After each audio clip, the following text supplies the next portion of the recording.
आज हम Python intermediate course का सबसे पहला प्रोजेक्ट करने जा रहे हैं। और इससे पहले हम बात कर चुके हैं क्लासेस के बारे में कि किस तरह से उनको क्रिएट करते हैं, ऑब्जेक्ट्स क्या होते हैं, ऑब्जेक्ट एट्रीब्यूट्स और मेथड्स क्या होते हैं, और क्लास किस तरह से इनहेरिट करते हैं एक दूसरे के प्रॉपर्टीज़ और मेथड्स को। पाइथन प्रोग्राम्स के अंदर एरर्स को किस तरह से हैंडल किया जाता है ट्राई एक्सेप्ट ब्लॉक का इस्तेमाल करके, ये सारी चीज़ें हम पढ़ चुके हैं। आज के इस प्रोजेक्ट में तमाम पिछले कंसेप्ट जो भी हमने अभी तक इस कोर्स में पढ़ रखे हैं उनको हम अप्लाई करेंगे एक ही जगह पर, और हम एक पाइथन प्रोग्राम बनाएंगे वेदर के नाम से। अभी जो प्रोग्राम है ये हमें मुख्तलिफ शहरों के जो है वो वेदर डेटा देगा, मगर हमारा जो प्रोग्राम है वो खुद कहाँ से वेदर डेटा को लाएगा, क्योंकि अगर हम ऐसा प्रोग्राम बना रहे हैं जो वेदर दिखा रहा है मुख्तलिफ शहरों का, तो उसे खुद भी तो वेदर पता होनी चाहिए। तो वो हम करेंगे एपीआई के थ्रू, क्योंकि एपीआई एक तरीका है कि जिससे वेबसाइट से हम इंफॉर्मेशन लेते हैं। अगर मैं जनरली आपको बताऊं एपीआई क्या होता है, कि एपीआई जो है, एपीआई जो है वो तरीका है इंटरेक्ट करने का सॉफ्टवेयर्स का आपस में, कि एक सॉफ्टवेयर दूसरे सॉफ्टवेयर के साथ किस तरह से कम्युनिकेट करता है। तो यहाँ पर Python intermediate Urdu Hindi course का ये हमारा सबसे पहला प्रोजेक्ट होने जा रहा है। और इस प्रोजेक्ट के अंदर जो है हम सिंपली क्या करेंगे कि हम जो है एक ऐसा पाइथन प्रोग्राम बनाएंगे कि जो वेदर दिखाएगा, करंट वेदर दिखाएगा मुख्तलिफ शहरों का। मगर इससे पहले कि हम वो प्रोग्राम जो है उसको कोड करना स्टार्ट करें, उससे पहले हमें खुद भी तो इन्फॉर्मेशन चाहिए ना वेदर की। क्योंकि देखिए, अगर मिसाल के तौर पर कोई हमारे प्रोग्राम को रन करेगा और वो देखना चाहेगा कि इस टाइम जो है फ़लानी शहर में कितना जो है वो टेम्परेचर है, तो हमारे प्रोग्राम को वो डेटा कहाँ से मिलेगा? क्योंकि हम बात कर रहे हैं करंट वेदर डेटा की, कि करंटली जो है रियल टाइम में वो वेदर दिखाना चाहिए। तो वो डेटा उसको किसी और से खुद लाना पड़ेगा, बोरो करना पड़ेगा वो डेटा। तो वो डेटा हम किसी और सॉफ्टवेयर से लाएंगे, और इसीलिए हम किसका इस्तेमाल करेंगे? हम करेंगे इस्तेमाल एपीआई का। क्योंकि हम यहाँ पर देख चुके हैं कि जो एप्लीकेशन प्रोग्रामिंग इंटरफेस होता है, ये तरीका है दो या दो से ज़्यादा कंप्यूटर प्रोग्राम्स का आपस में कम्युनिकेट करने का। तो ये एक सॉफ्टवेयर इंटरफेस है, यानी एक सॉफ्टवेयर दूसरे सॉफ्टवेयर के साथ किस तरह से जो है वो इन्फॉर्मेशन शेयर करेगा, तो वो करेगा थ्रू एपीआई। अब देखिए, इसकी मैं आपको सिंपल सी एक मिसाल देता हूँ। आपके पास जो मोबाइल फ़ोन है, चाहे एंड्रॉयड हो चाहे आईफोन हो, तो वो आपको जो है वो वेदर शो करता है। अब आईफोन और एंड्रॉयड की अपनी कौन सी सैटेलाइट है वेदर की, या कौन सा उनने जो है अपने जो है वो वेदर के डिपार्टमेंट खोल रखे हैं? जाहिर सी बात है कि वो खुद भी किसी से वो इन्फॉर्मेशन लेते हैं वेदर की। तो इन्फॉर्मेशन वो किस तरह से लेंगे? दूसरे सॉफ्टवेयर से किस तरह से वो इंटरेक्ट करेंगे? तो वो करेंगे थ्रू एपीआई इंटरेक्ट करेंगे। इसीलिए यहाँ पर हम पाइथन प्रोग्राम जब बनाएंगे कि जो मुख्तलिफ सिटीज़ के वेदर डेटा दिखाएगा, और वो भी करंट वेदर डेटा दिखाएगा, तो हमें चाहिए उसके लिए इन्फॉर्मेशन चाहिए। मगर हम भी यहाँ पर कोई वेदर डिपार्टमेंट खोल कर तो नहीं बैठे हैं कि जो हमें पता होगी कि करंट वेदर डेटा क्या है। तो वो हम किसी और सॉफ्टवेयर से वो इन्फॉर्मेशन ले आएंगे, और वो किस तरह से ले आएंगे? एपीआई के थ्रू। इसलिए मैंने यहाँ पर सर्च कर रखा है फ्री वेदर एपीआई, कि मुझे कोई जो है एपीआई सर्विस दे दो जो फ्री हो, जो मुझे वेदर एपीआई प्रोवाइड करे।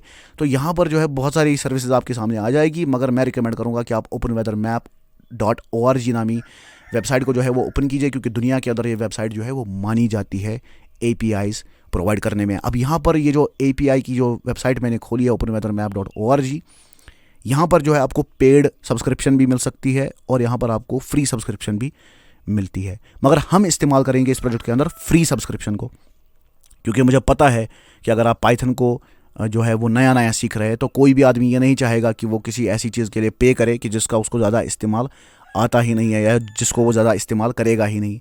तो यहाँ पर फ्री जो ये ओपन वेदर मैप .org है, ये हमें फ्री एपीआईज भी प्रोवाइड करती है।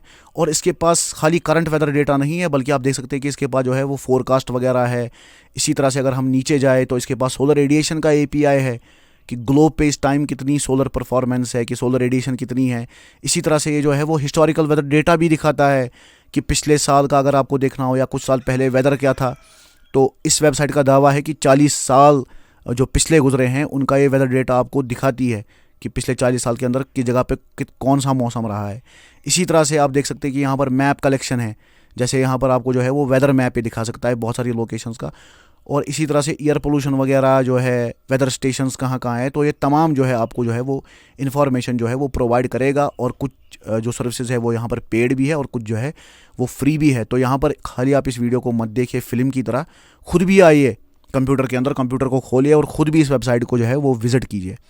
तो यहाँ पर बगैर टाइम ज़ाया किए हुए जो है हम करंट वेदर डेटा के ऊपर जाते हैं, क्योंकि हम चाहते हैं जो हमारा पाइथन प्रोग्राम है वो हमें करंट वेदर डेटा दिखाए। तो यहाँ पर आप देख सकते हैं कि लिखा आ रहा है कि ये जो करंट वेदर डेटा का एपीआई है ये 2,30,000 से ज़्यादा आपको जो है वो इन्फॉर्मेशन दे सकता है, वेदर इन्फॉर्मेशन दे सकता है 2,30,000 तक, यानी 2,00,000 शहरों की इन्फॉर्मेशन यहाँ पर अवेलेबल है, ये जोक नहीं है। और इसके साथ साथ ये कह रहा है कि included in both free and paid subscription, की फ्री भी आपको मिल सकती है और पेड सब्सक्रिप्शन भी मिल सकती है।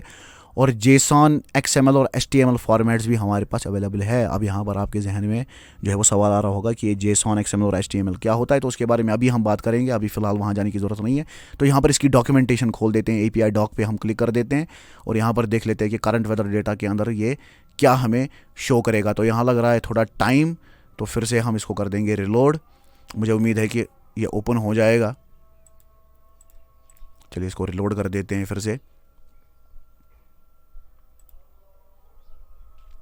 देखिए हो गया है ओपन। तो यहाँ पर है कॉल करंट वेदर डेटा। तो किस तरह से हम करंट वेदर डेटा को कॉल करेंगे, तो हमें जो यहाँ पर जो है वो एपीआई को कॉल करना पड़ेगा, यानी जो हमारा पाइथन प्रोग्राम है वो किस तरह से वेदर डेटा लेगा। क्योंकि यहाँ पर हम क्या लेने आए हैं, जिस तरह से सब्ज़ी वाले के पास हम सब्ज़ी लेने जाते हैं, दूध वाले के पास दूध लेने जाते हैं, तो यहाँ पर हम क्या करने आए हैं openweathermap.org पे, हम यहाँ पर लेने आए हैं वेदर डेटा। मगर हमारा जो पाइथन प्रोग्राम है वो खुद एक सॉफ्टवेयर है और ये जो ओपन वेदर मैप है ये खुद भी एक सॉफ्टवेयर है। तो ये आपस में किस तरह से कम्युनिकेट करेंगे, थ्रू एपीआई का कम्युनिकेट करेंगे। अब यहाँ पर वो किस तरह से इसको जो है वो कॉल करेगा, वो किस तरह से इसको बोलेगा कि मुझे जो है मुझे तुम वेदर डेटा दो, तो उसके लिए हमें एक वेब एड्रेस यहाँ पर दिया हुआ है। तो इस वेब एड्रेस को अगर हम जो है वो कॉपी करेंगे और इसको जो है वो पेस्ट कर देंगे यहाँ पर, इस यूआरएल को, इस वेब एड्रेस को, तो आप देख सकते हैं कि यहाँ पर आ रहा है, एरर आ रहा है कि आपने जो है वो इनवैलिड एपीआई की यहाँ पर दी है।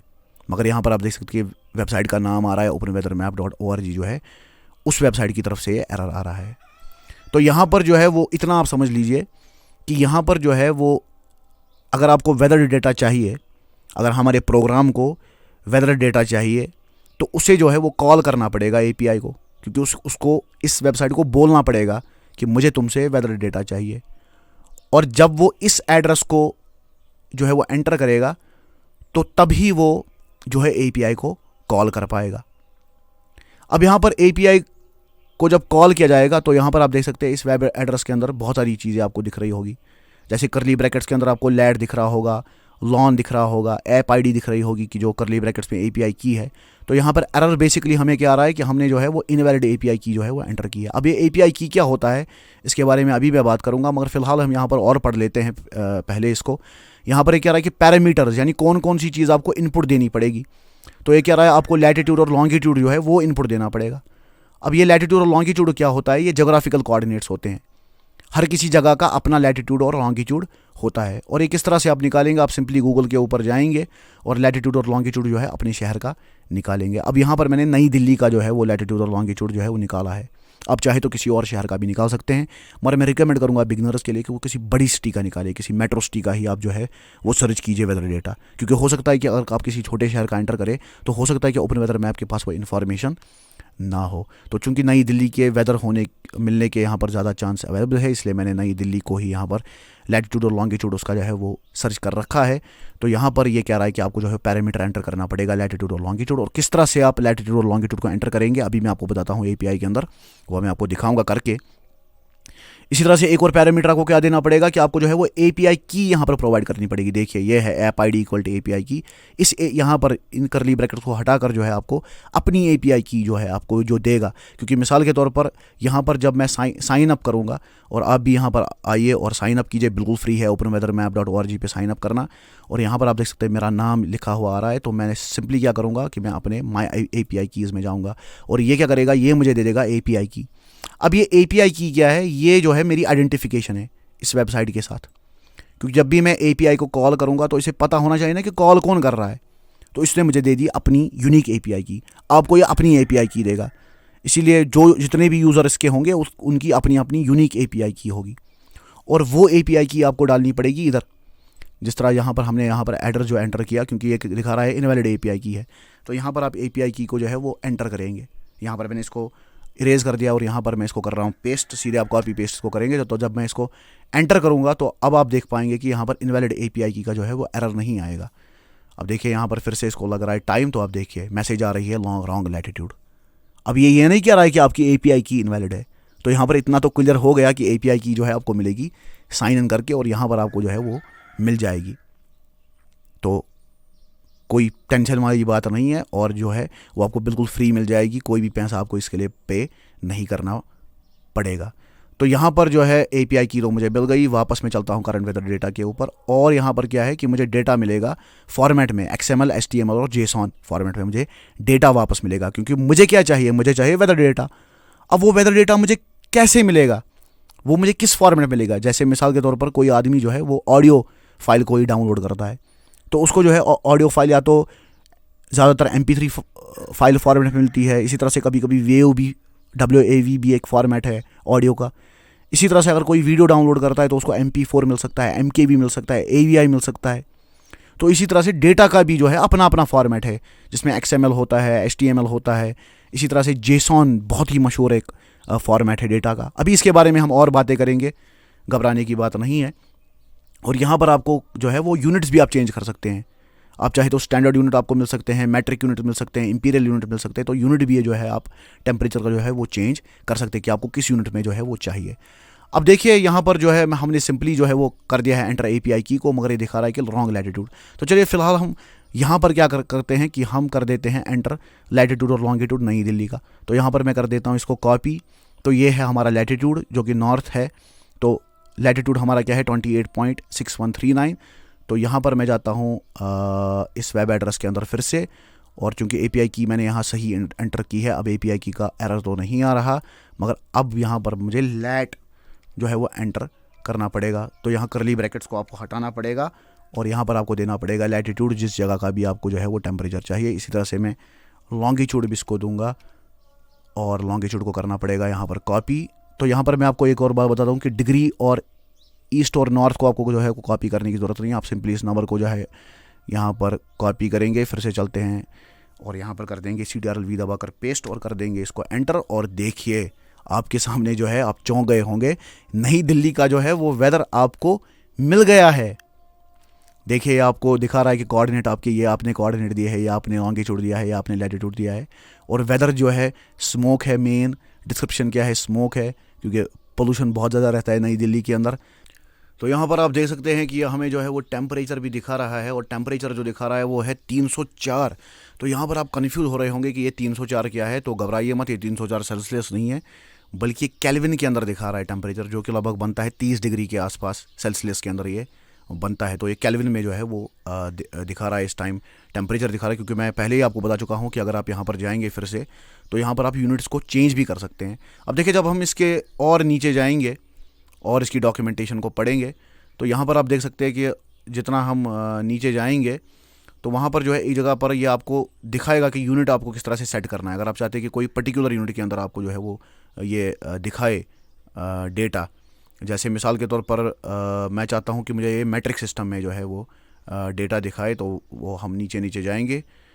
ये देखिए ये है यूनिट्स ऑफ मेजरमेंट, और यहाँ पर जो है वो यूनिट्स API की के बाद जो है आपको ये कोड जो है वो पेस्ट करना पड़ेगा, एंड यूनिट्स मैट्रिक जो है वो एड्रेस के अंदर और ऐड करना पड़ेगा, क्योंकि ये दिखा रहा है कि API की के बाद आपको ये लिखना है। तो यहाँ पर फिर से इसके अंदर जाते हैं, और API की के बाद ये हमें लिखना है, इसका ख्याल रहे। तो इसको मैं कर देता हूँ ऐसे ही पेस्ट, और जब मैं इसको एंटर करूँगा तो देखिए अब इसने दिखा दिया है सेल्सियस के अंदर। देखिए टेम्परेचर दिखा रहा है 31.7, इसी तरह से मिनिमम टेम्परेचर दिखा रहा है 31.7, और इसी तरह से ये जो है और भी बहुत सारी इन्फॉर्मेशन है, ढेर सारी इन्फॉर्मेशन हमें जो है वो दे रहा है। तो वापस आ जाते हैं openweathermap.org के अंदर, और भी इसकी आप डॉक्यूमेंटेशन पढ़ सकते हैं। जैसे यहाँ पर आप देख सकते हैं कि लैंग्वेज भी आप जो है वो चेंज कर सकते हैं। जैसे इसने कहा है कि लैंग्वेज भी जो है आप चेंज कर सकते हैं, और यहाँ पर हम देखते हैं कि हिंदी भी यहाँ पर आपको मिल जाएगी, और उर्दू का यहाँ ऑप्शन शायद जी नहीं है, उर्दू का ऑप्शन यहाँ पर आपको नहीं मिलेगा। अलबत्ता हिंदी के अंदर आपको जो है वो आप इसकी लैंग्वेज चेंज कर सकते हैं, और वो आपको किस तरह से करनी है तो डॉक्यूमेंटेशन के अंदर भी आप उसको जो है वो देख सकते हैं। तो यहाँ पर बहुत सारे ढेर सारे ऑप्शन है। जैसे यहाँ पर आप देख सकते हैं कि लैंग जो है वो आईडी के बाद जो है वेदर आईडी जो है और लैंग इक्वल टू, इसको आपको जो है वो कॉपी पेस्ट करना है। जैसे यहाँ पर अगर मैं आ जाऊँ तो अगर मैं इसको एंड पे कर दूँ तो मुझे तो नहीं लगता कि एंड पे ये काम करेगा, मगर फिर भी हम ट्राई कर लेते हैं। इसको लैंग्वेज जो है वो फ्रेंच कर देते हैं। देखिए ये से फ्रेंच हो गई है, देखिए देखिए यहाँ से आप देख सकते हैं कि ये फ्रेंच हो गई है। तो एंड पे भी आप इसको जो है वो एंटर कर सकते हैं। तो ये आप खुद भी इसके साथ एक्सपेरिमेंट कर सकते हैं, ये कोई उतनी बड़ी बात नहीं है। फ़िलहाल हम जो है वो लैंग्वेज नहीं चाहते कि हमें जो है वो फ्रेंच मिले, हम इसको फ़िलहाल हटा देते हैं अपने वेब एड्रेस से एंड लैंग को। हम फिलहाल चाहते हैं कि हमें जो है वो मैट्रिक सिस्टम में ही ये दिखाए। तो यहाँ पर हमने जो है वो यूनिट सक्सेसफुली जो है वो चेंज कर दिया है, और भी बहुत सारे फीचर आपको जो है यहाँ पर मिल जाएंगे। मगर मेरा जो मकसद है अब आपको सिखाना वो है थोड़ा बहुत आपको बताना कि डेटा जो हमें मिल रहा है वो किस फॉर्मेट में मिल रहा है। तो यहाँ पर अगर हम जल्दी जल्दी से ऊपर जाए तो आप देख पाएंगे कि ये कह रहा है कि weather fields in API response. तो हमें जो बाय डिफ़ॉल्ट यहाँ पर मिलता है वो हमें मिलता है जेसॉन, यानी ये जो हमें नई दिल्ली का ये टेम्परेचर मिला है ये हमें मिला है जेसॉन फॉर्मेट में। अब ये जेसॉन फॉर्मेट क्या है, तो इसको थोड़ा बहुत हमें जो है वो स्टडी करना पड़ेगा। बड़ा ही आसान कंसेप्ट है, ज़्यादा परेशान होने की ज़रूरत नहीं है। तो यहाँ पर अगर आप जाएंगे W3 स्कूल्स की वेबसाइट पे तो आप देख सकते हैं कि जेसॉन जो है इसको कहते हैं जावास्क्रिप्ट ऑब्जेक्ट नोटेशन। अब ये जो है ये एक टेक्स्ट फॉर्मेट है। जिस तरह से मैंने आपके साथ पहले भी बात कर चुका हूँ कि जो वीडियोज़ होते हैं वो MP3 फॉर्मेट में होते हैं, MKV फॉर्मेट में होते हैं, AVI फॉर्मेट में होते हैं। इसी तरह से ऑडियो फाइल्स MP3 होती है, WAV होती है, या और भी बहुत सारे फॉर्मेट्स है। इसी तरह से टेक्स्ट फॉर्मेट जो है वो हमारा एक जेसॉन हमारा एक टेक्स्ट फॉर्मेट है, और इसको हम इस्तेमाल करते हैं स्टोरिंग और ट्रांसपोर्टिंग डेटा के लिए। अब ये जेसॉन क्या है, अब देखिए यहाँ पर जो है ना ये एक ऑब्जेक्ट है। देखिए इसको समझिए, इसने एग्जांपल दी है, ये यहाँ पर एक ऑब्जेक्ट है। अब ये जो ऑब्जेक्ट है ये क्या होता है, इसलिए अगर आप देखेंगे जेसॉन के अंदर, अगर आप इसकी फुल फॉर्म ही देखेंगे कि इस फॉर्म क्या बनती है, पूरी एब्रिविएशन इसकी क्या है, जावास्क्रिप्ट ऑब्जेक्ट नोटेशन। तो जावास्क्रिप्ट के अंदर हम ऑब्जेक्ट्स को क्रिएट करते हैं, और इसीलिए ये जो जेसॉन फॉर्मेट है इसके अंदर हम ऑब्जेक्ट्स बनाते हैं, और ये ऑब्जेक्ट की एक मिसाल है। आप देख सकते हैं यहाँ पर करली ब्रैकेट्स है, करली ब्रैकेट से स्टार्टिंग है और करली ब्रैकेट से एंड है, और बीच में इसने जो है वो कुछ स्ट्रिंग्स लिखी है, जैसे नेम लिखी है, एज लिखी है, कार लिखी है, और उसके बाद कोलन लगाकर इसने जो है वो स्ट्रिंग एंटर की है, और इसे नंबर एंटर किया है, और यहाँ पर इसे नल कर दिया है। तो शॉर्ट में जो है ना यहाँ पर असल में एक ऑब्जेक्ट है जिसकी 3 प्रॉपर्टीज़ है। और प्रॉपर्टी जो है, अगर आपने डिक्शनरीज़ पढ़ा हो पाइथन के अंदर, जैसे मैं अगर आपको दिखा दूँ तो हमने जो है वो डिक्शनरीज़ पढ़ रखा है नॉन प्रोग्रामर कोर्स के अंदर। या अगर आप बेसिक से वाकिफ़ है ऑलरेडी पाइथन के, तो आपको पता है जो डिक्शनरी होती है वो करली ब्रैकेट से स्टार्ट होती है और करली ब्रैकेट से एंड होती है। और डिक्शनरी के अंदर कीज़ और वैल्यूज़ होते हैं। जैसे यहाँ पर आप देख सकते हैं कि मैंने किड्स नाम की एक डिक्शनरी बनाई है, जहाँ पर जुनैद जो है मेरी की है और वैल्यू उसका 6 है, अब्दुल मेरी की है और वैल्यू उसका 7 है, करीम मेरी एक जो है वो की है और उसका वैल्यू जो है वो 9 मैंने यहाँ पर दे रखा है। तो यहाँ पर ये क्या कहलाएगा कि पाइथन में तो हम इसको डिक्शनरी कहते हैं, जावास्क्रिप्ट के अंदर इसको कहेंगे ऑब्जेक्ट, और वहाँ पर पाइथन के अंदर हम इसको कहते हैं की और इसको वैल्यू कहते हैं, इसको की कहते हैं और इसको वैल्यू कहते हैं। इसको की क्या कहेंगे हम कार को, और नल को जो है वो वैल्यू कहेंगे। एज को हम की कहेंगे और 30 को जो है वो वैल्यू कहेंगे। ठीक है, आपको बात आ रही है समझ। तो यहाँ पर क्या हम कहेंगे, यहाँ पर हम इसको की नहीं कहते, नेम को या एज को हम की नहीं कहेंगे, बल्कि हमने यहाँ पर नाम इसका बदल दिया। हम यहाँ पर इसको जावास्क्रिप्ट ऑब्जेक्ट नोटेशन में प्रॉपर्टी कहेंगे कि इसकी प्रॉपर्टी नेम है, एज है और कार है, और वैल्यू को हम वैल्यू ही कहते हैं। जैसे जॉन यहाँ पर वैल्यू है, 30 वैल्यू है एज का, कार का वैल्यू जो है वो नल है, तो इनको हम वैल्यू ही कहते हैं। तो शॉर्ट में यहाँ पर जो है वो ऑब्जेक्ट है। और ऑब्जेक्ट क्या होता है, जावास्क्रिप्ट ऑब्जेक्ट जो होता है जब हम उसको पाइथन में बनाते हैं तो वो डिक्शनरी बनती है। अब देखिए अगर मैं यहाँ पर एक और W3 स्कूल्स की एक और पेज खोलूँ पाइथन जेसॉन के नाम से, तो यहाँ पर आप देखेंगे कि अगर मैं यहाँ पर नीचे जाऊँ तो ये कहेगा कि अगर हम जेसॉन को जो है वो कन्वर्ट करेंगे पाइथन के अंदर, तो पाइथन के अंदर आप जेसॉन को कन्वर्ट कर सकते हैं, तो रिजल्ट एक पाइथन डिक्शनरी होगा।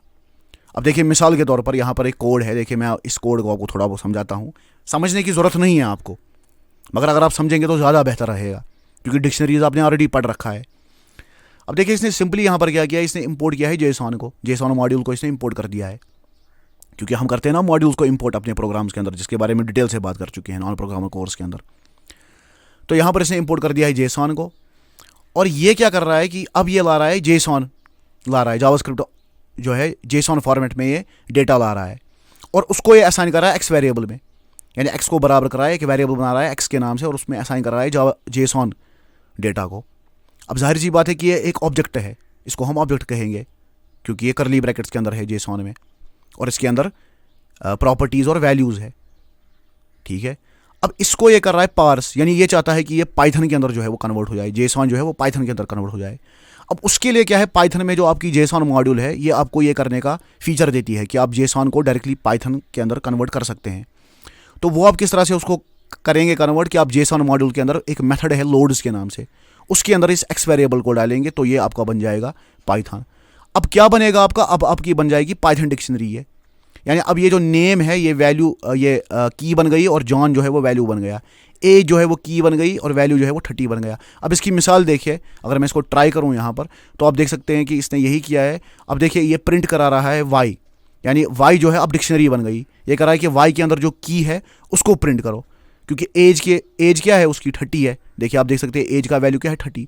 अब देखिए मिसाल के तौर पर मैं अगर एज को मिटा दूं यहाँ पर, और मैं इसको कहूँ कि मुझे जो है वो सिटी दिखा दो कि सिटी क्या है, मुझे सिटी डिक्शनरी का जो है वो की, उसका वैल्यू क्या है, उसका वैल्यू हमने क्या रखा है, सिटी का वैल्यू क्या है वाई डिक्शनरी के अंदर जो हमारी पाइथन डिक्शनरी है, तो ये न्यूयॉर्क दिखाएगा।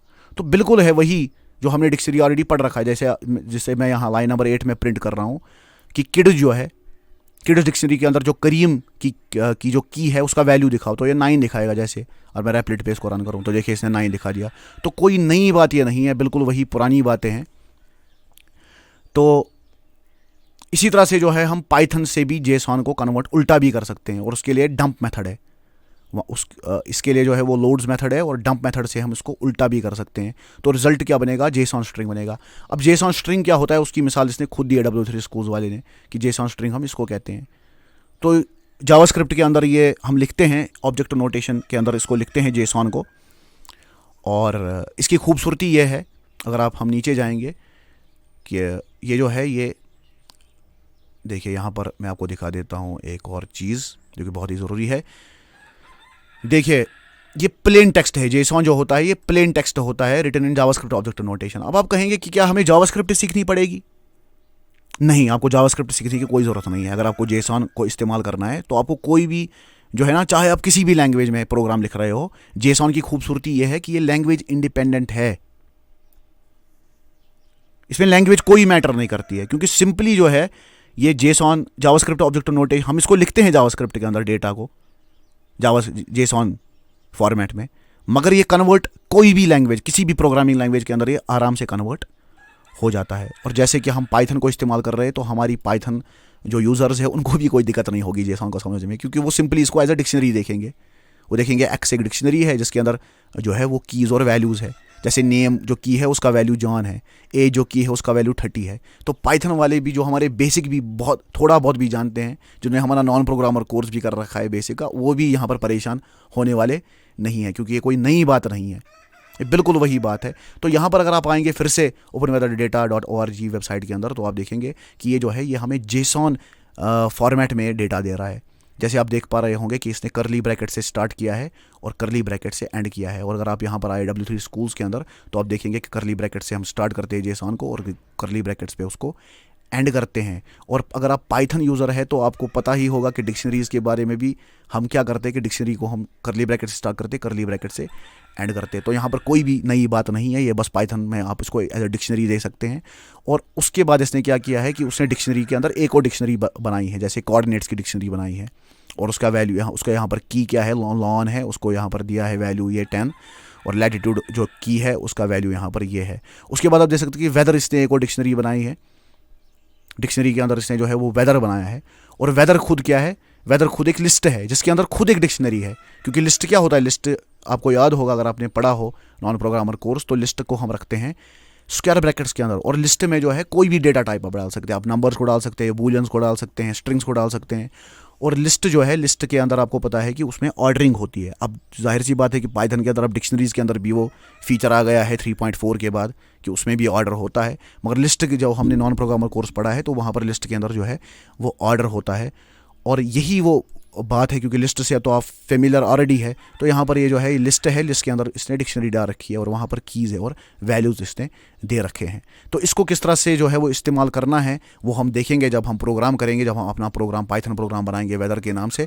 फ़िलहाल आज की वीडियो के अंदर हमने क्या देखा कि हमने देखा कि हमें जो है वो API किस तरह से एक्सेस करना है। तो API हमें किस तरह से एक्सेस करना है, हमें कोई वेबसाइट पे जाना है जो हमें फ्री वेदर API दे, और जब हम जिस तरह हमने यहाँ पर openweathermap.org को चुना और उसके बाद हमें API को कॉल करना है जो वेब एड्रेस वहाँ पर दिया होगा। मगर हमें ख्याल रखना है लैटिट्यूड और लॉन्गिट्यूड और API की का। API की हमें साइन इन करके मिल जाएगी और उसको हमें यहाँ पर ब्राउज़र में जब एंटर करेंगे तो आराम से जो है हमें ये जो डाटा है ये हमें JSON फॉर्मेट के अंदर जो है मिल जाएगा। मगर यहाँ पर जो है, यहाँ पर हमने ब्राउज़र के अंदर ही ये डेटा महदूद रह गया। अभी तक हम ब्राउज़र के अंदर ही इस डेटा के साथ छेड़खानी कर रहे हैं अभी, क्योंकि अभी हमने कोई प्रोग्राम नहीं बनाया। तो इसको हम अपने प्रोग्राम में किस तरह से इस्तेमाल करेंगे तो अगले वीडियो में हम देखेंगे कि पिप का हम इस्तेमाल करेंगे, यानी हम पैकेज इंस्टॉल करेंगे और कुछ ऐसी पैकेजेस इंस्टॉल करेंगे कि जो हमें फ़ीचर, एक ऐसा फ़ीचर देंगे हमारे पाइथन के अंदर कि जिससे हम क्या करेंगे कि हम APIs को कॉल पर कर पाएंगे अपने प्रोग्राम्स के अंदर। तो उसके लिए जो है आपको अगला वीडियो देखना पड़ेगा। फिलहाल आज हमने APIs और JSON को डिस्कस किया। अगर आपका कोई सवाल है तो ज़रूर लिखिए कमेंट्स के अंदर। बहुत बहुत शुक्रिया आपका देखने के लिए।